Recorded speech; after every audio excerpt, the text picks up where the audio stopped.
Salut les amis, on se retrouve pour un nouvel épisode du Café des Transidentités. Et aujourd'hui, on reçoit le docteur Jean-Étienne Terrier. Personnellement, j'ai rencontré le docteur Terrier en 2017 et c'est lui qui a réalisé ma phalloplastie. Bonjour docteur Terrier. Bonjour Maxence. Je vous remercie d'être avec nous aujourd'hui. C'est un plaisir.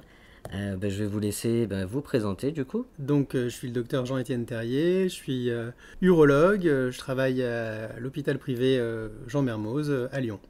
Et du coup, la première fois où vous avez entendu parler de transidentité, vous vous souvenez du coup? Ah oui, parfaitement. En fait, j'étais étudiant en médecine en 3e année de médecine à Lyon et j'étais en stage au CHU de Lyon-Sud.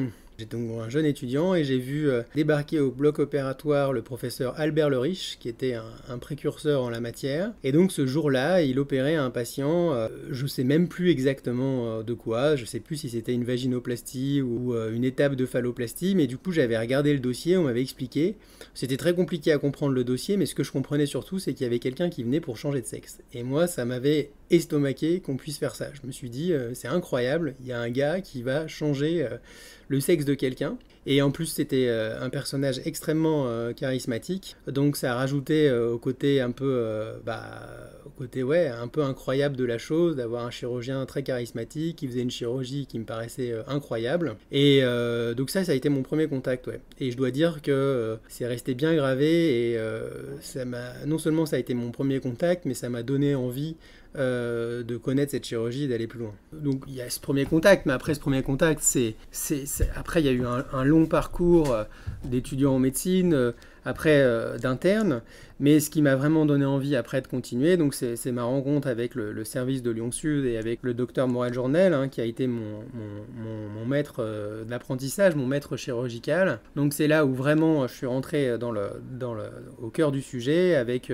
une implication forte sur cette prise en charge. J'ai trouvé cette chirurgie passionnante parce que c'est une chirurgie à la fois techniquement très intéressante, c'est des dissections anatomiques très poussées, des endroits où on ne va pas forcément d'habitude, c'est des belles chirurgies, que ce soit dans le sens F2M ou M2F. Et puis, on partage avec les gens des choses incroyables, en fait. On partage des moments de leur vie. Moi, je dis toujours que c'est l'opération de leur vie. Et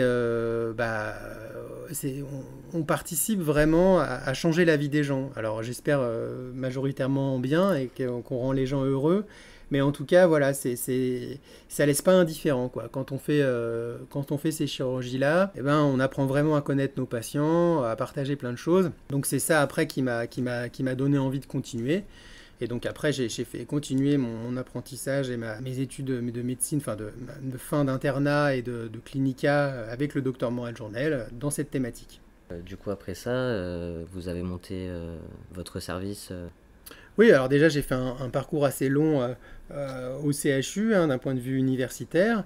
Et puis j'ai décidé de partir. On s'est installé, je me suis installé à Mermoz pour monter donc un centre. En fait, je ne fais pas que de la chirurgie de réassignation, je fais aussi des chirurgies de reconstruction des organes génitaux externes, mais je ne fais pas d'urologie classique. Et donc voilà, on a monté ça il y a 2 ans. Qu'est-ce qui vous plaît le plus et peut-être les côtés qui vous plaisent le moins, du coup, justement, dans votre travail auprès des personnes transgenres? Après ça dépend si on parle en termes de technique chirurgicale par exemple. Il y a des choses que j'aime plus faire que d'autres parce que ça comprend déjà plein de chirurgies différentes. Donc déjà moi ce que j'aime c'est que c'est très varié, on s'ennuie jamais. On peut avoir l'impression d'un point de vue extérieur que faire que des chirurgies de reconstruction des organes génitaux c'est très restreint, mais en fait c'est plein de chirurgies différentes parce que ça touche l'esthétique, ça touche le fonctionnel, l'urètre, la sensibilité, donc c'est vraiment très varié. Donc moi ce que j'aime c'est ça, c'est cette énorme variété de chirurgie. Alors ça c'est d'un point de vue chirurgical. D'un point de vue des patients, ce que j'aime c'est la majorité de mes patients sont très heureux de ce qu'on fait, sont très reconnaissants et donc ça nous donne notre carburant quoi. On marche à ça, c'est-à-dire c'est un métier que je fais avec passion et ce qui me donne la force c'est tous les patients qu'on voit et qui sont contents, qui nous confient leur corps et c'est pas rien quoi. Après, ce que j'aime moins bien, c'est un métier difficile. Voilà, c'est un métier où on a des complications qui peuvent arriver malheureusement assez fréquemment, donc il faut les gérer, ça fatigue. On gère des personnes qui ont des parcours des fois difficiles, des personnes sensibles. On gère pas seulement des chirurgies, on gère aussi des êtres humains, avec des hauts et des bas. Et dans ces cas-là, il faut gérer tout, quoi. C'est-à-dire que il y a des moments très difficiles pour les patients, et il faut être là pour les soutenir. Des fois, il peut y avoir des pertes de confiance. Je crois que c'est ce qu'il y a de pire, en fait, à gérer, c'est la perte de confiance. C'est un patient qui n'a plus confiance en vous. Et donc là, faut ramer pour rétablir la connexion, rétablir la communication, pour que le patient puisse reprendre si possible la confiance, qu'on puisse repartir sur de bonnes bases et gérer les problèmes que le patient a. Et ce que vous faites d'ailleurs très bien, puisque j'ai été en plein dedans, et je peux le dire. J'en ai fait pas mal, et ça a été quand même toujours très bien géré. Tant mieux. Donc vous disiez vous pratiquiez plusieurs types d'opérations, du coup. Quelles sont les techniques opératoires que vous, à Mermoz, vous pratiquez? Alors, je pratique des vaginoplasties, donc on fait des vagins. Quand je dis on, c'est que j'ai formé, là, depuis que je suis arrivé, un de mes collègues qui s'appelle Elie Pricaz, le docteur Elie Pricaz, donc, que je forme à cette activité sur l'ensemble des chirurgies. Donc les vaginoplasties majoritairement avec greffe de peau, mais on fait également des vaginoplasties pour des reprises, notamment avec des lambeaux intestinaux. Et puis, on va se mettre prochainement à la vaginoplastie péritonéale, mais là ce sera plutôt mon confrère le docteur Pricaz qui les fera. Ensuite, en chirurgie pour les patients F2M, donc des métaillodioplasties. Donc les métaillodioplasties, c'est assez varié, hein. Il peut y avoir des métaillodioplasties avec ou sans urètre, avec ou sans prothèse dans les corps caverneux. Et puis les phalloplasties, et moi je pratique des phalloplasties abdominales. Et comme je dis souvent à mes patients, je fais des phalloplasties abdominales non pas parce que je pense que c'est la meilleure, mais parce que je me suis perfectionné dans cette technique. Et évidemment aussi tout ce qui est... parce que, il y a les patients qu'on gère de A à Z, mais je fais beaucoup de prise en charge pour des patients qui ont été opérés dans d'autres endroits ou dans d'autres pays pour des problématiques d'urètre, des patients qui ont des problèmes avec leur urètre pour uriner, ou également des poses de prothèses dans les phalloplasties. Entre le moment justement où vous avez entre guillemets rencontré la transidentité et aujourd'hui, est-ce que l'image que vous aviez des personnes transgenres par exemple et de la transidentité en général, elle a évolué? Ah bah oui, bien sûr, ça c'est clair. En fait, je ne sais pas si c'est mon image ou c'est surtout... ce qu'il y a d'un peu compliqué au début quand on est médecin, c'est de trouver son mode de communication avec les patients. C'est-à-dire qu'il faut se faire sa propre personnalité et la façon dont on a de...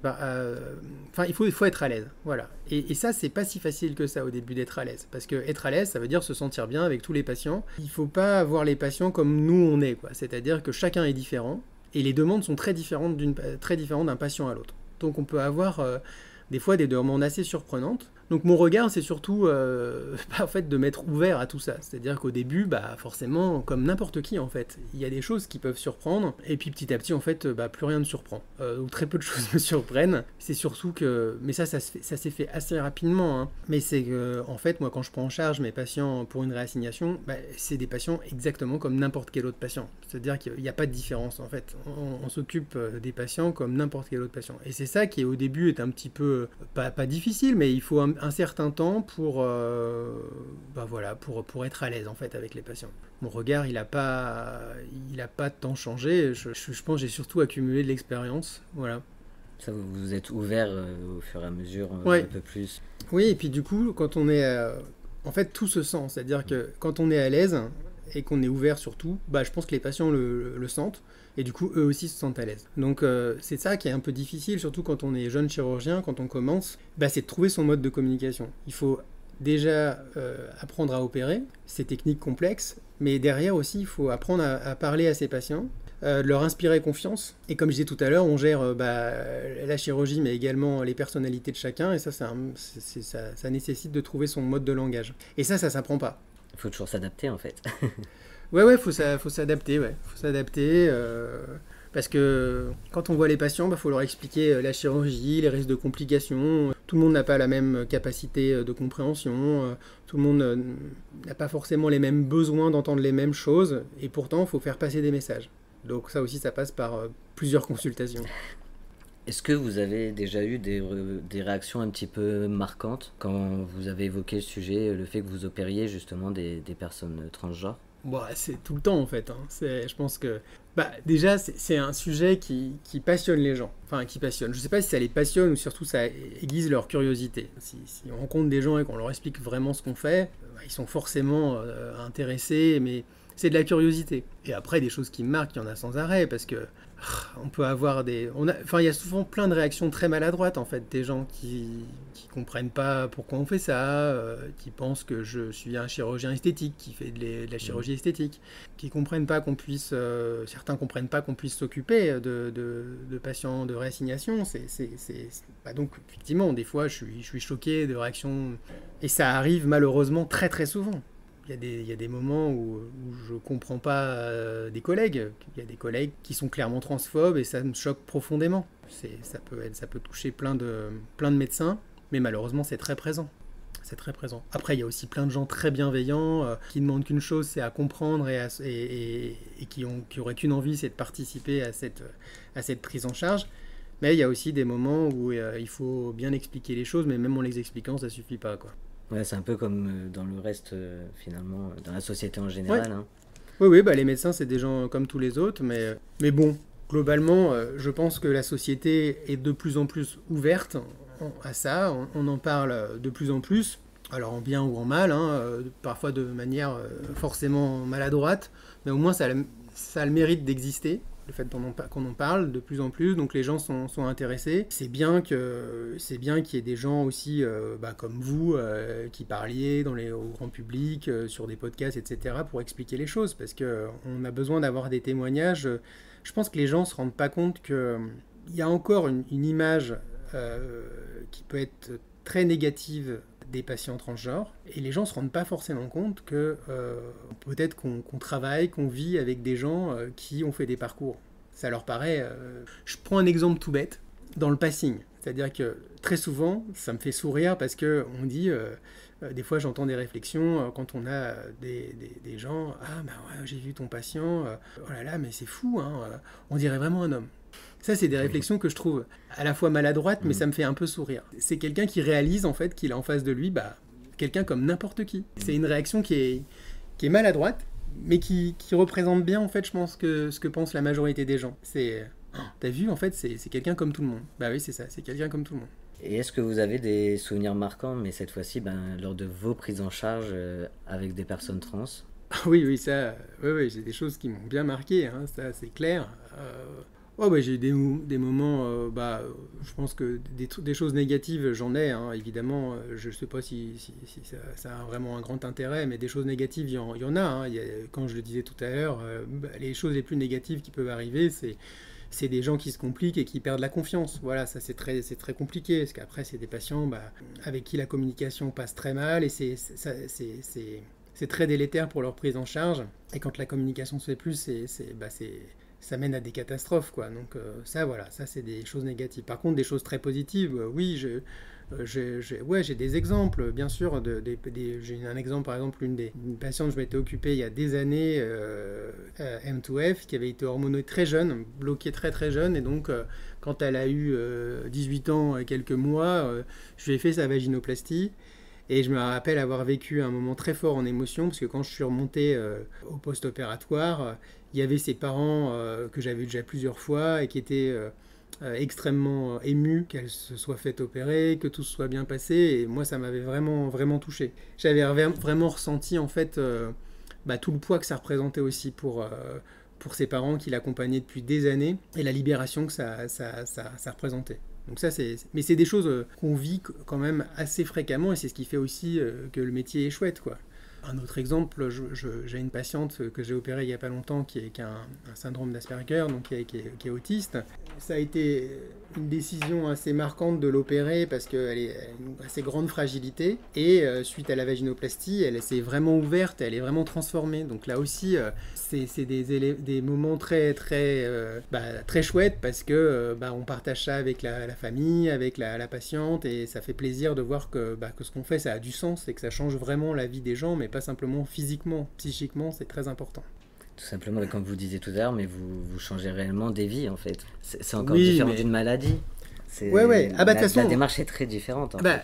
Déjà, moi c'est ce que je dis souvent aux équipes à l'hôpital. à la clinique, c'est que on opère des gens, on est les seuls en fait qui opérons des gens qui repartent plus contents que quand ils sont arrivés. C'est-à-dire que globalement, quand on vient se faire opérer, qu'on a un cancer, on se débarrasse de son cancer, mais c'est pas fini, quoi. C'est des éléments. Là, quand on a un problème de prothèse de hanche, on met une prothèse de hanche, on repart, on est content, on marche mieux, mais on était encore mieux quand la hanche fonctionnait bien. Là, vraiment, beaucoup de patients parlent de renaissance, et c'est chouette de faire une opération où les gens partent plus heureux qu'ils sont arrivés.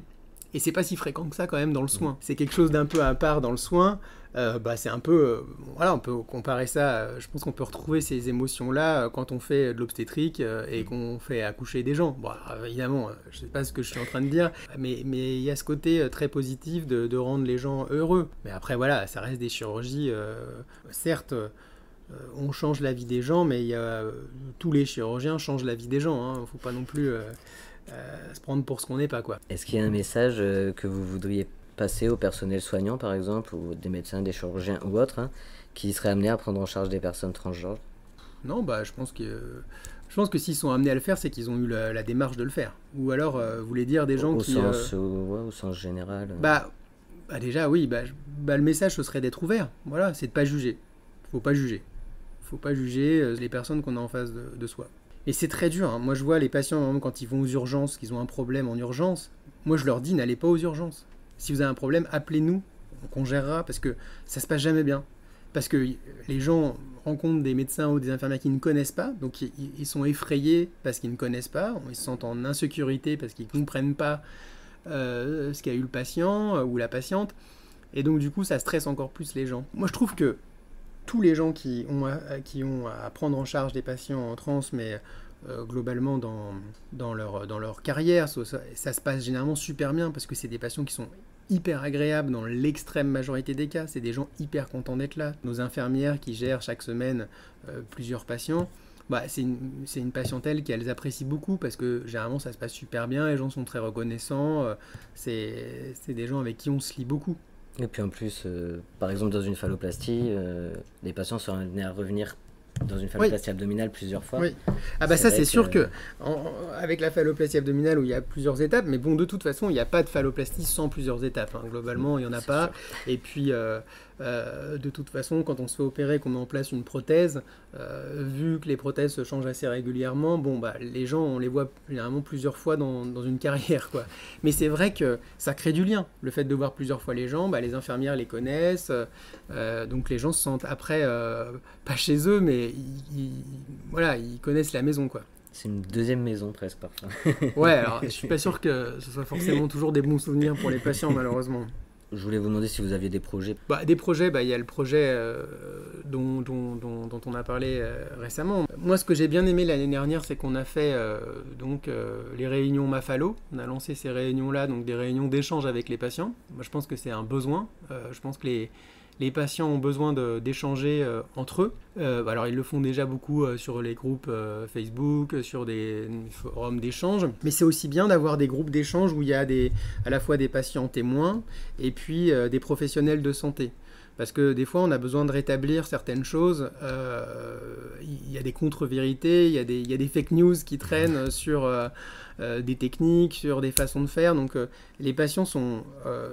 Alors, il y a un truc qui est génial, c'est l'information qui circule beaucoup, mais il y a aussi un truc négatif, c'est que des fois, il circule n'importe quoi. Donc, c'est bien de pouvoir rétablir régulièrement les choses. Donc, on avait fait pour ça les réunions Mafalo. Et puis là, j'ai un projet de faire, alors peut-être une fois par an, voire plus, une soirée où toutes les personnes, donc là, ce sera plutôt des personnes F2M pourront venir pour échanger sur le parcours de Phallo. Et j'ai envie particulièrement d'aborder la problématique de l'implant, parce qu'il y a énormément de questions qui se posent autour de l'implant. L'implant, c'est un moment un peu complexe à gérer, et donc j'ai envie que les patients puissent échanger entre eux, mais aussi avec nous, les professionnels, pour qu'on leur explique ce que c'est un implant, comment ça fonctionne, et puis aborder d'autres problématiques. Je Je pense notamment par exemple à l'hormonothérapie. Je pense qu'il y a aussi pas mal de choses à dire là-dessus.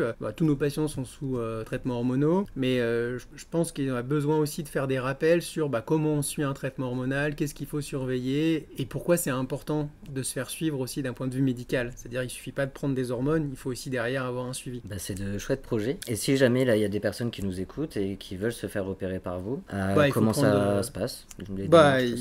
Soit ils joignent mon secrétariat, soit ils prennent rendez-vous sur internet, c'est assez simple. Voilà, on commence par un premier contact, on fait le point sur les attentes des patients, et voilà, c'est simple. Merci beaucoup, du coup, Dr Terrier. Avec plaisir. Et juste pour finir, qu'est-ce qu'on peut vous souhaiter pour la suite? D'être heureux. C'est la base. C'est la base, ouais. Merci beaucoup. Merci à vous. Et en tout cas, on vous souhaite une bonne journée, une bonne soirée ou une bonne nuit, et on vous dit à très vite. Merci.